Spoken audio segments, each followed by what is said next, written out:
How's it going, everyone? Laser here, and I'm bringing you another unboxing. You seem to really enjoy unboxings of the new RTX series GPUs, so today we'll do another one, and we have a very special one to start off the 3060 Ti launch.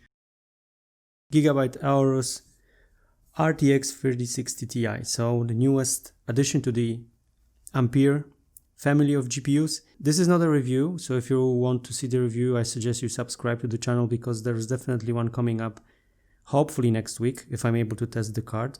And today we will just have a look at how the card looks like, what's the weight of it, how it feels, you know, just a standard unboxing and just a first look on how the GPU looks like, feels like, and so on. So without any further delay, let's jump into the unboxing.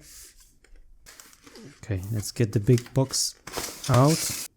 So inside we have another box with the Aorus branding. I really like the logo here. It's, I don't know, it's not printed, it's like, it has this texture to it, so it's like, okay, let's proceed. Let's see what's inside the black box. Alright, and the first thing we see is a pretty standard pamphlet with all the necessary information, probably manuals. Okay, register your product for 4-year warranty. That's really nice, 4 years is really good. And some quick instruction on how to connect the GPU, how to install it. Anyway, let's proceed. Okay, taking up the cover. And here is the GPU itself, but there's something else here. I think it's a sticker. Pretty cool stuff, looks great. Build quality seems very solid. So let's get it out of the way. And now the GPU. Let's take it out.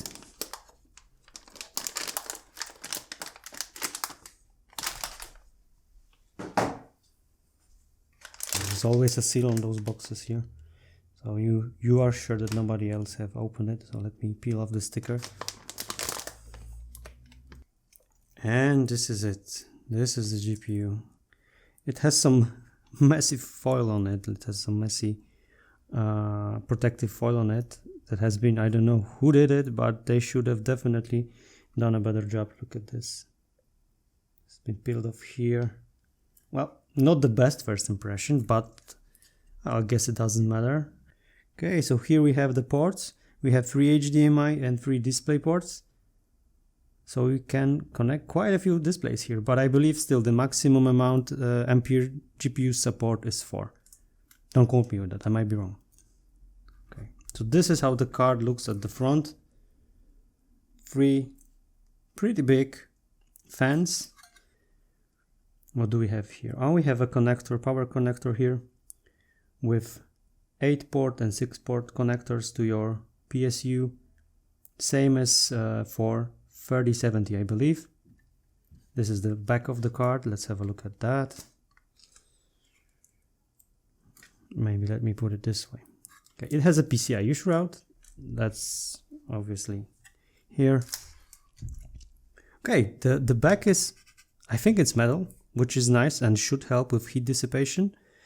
We have a pass-through here for the air to go through the card and go through the back. We have a BIOS switch here for OC and silent modes, so if you want more power you just switch to OC. If you want the card to run a little quieter, you just switch to silent mode. Pretty standard stuff. I think most manufacturers included these days. Alright, I'll just peel off the... Okay, let's have a closer look without the foil. The fans are big. I mean, they're not as big as 3080, obviously. They're similar to what we have on 3070. The card feels really robust, really well built. And definitely there is a lot of room for the air to go through, so there should be no issues with cooling whatsoever. This is the back, designed by Aorus Lab. Team up, fight on. Wow, that's some really motivational speech here on your GPU if you need that. This is the LED lighting here as well.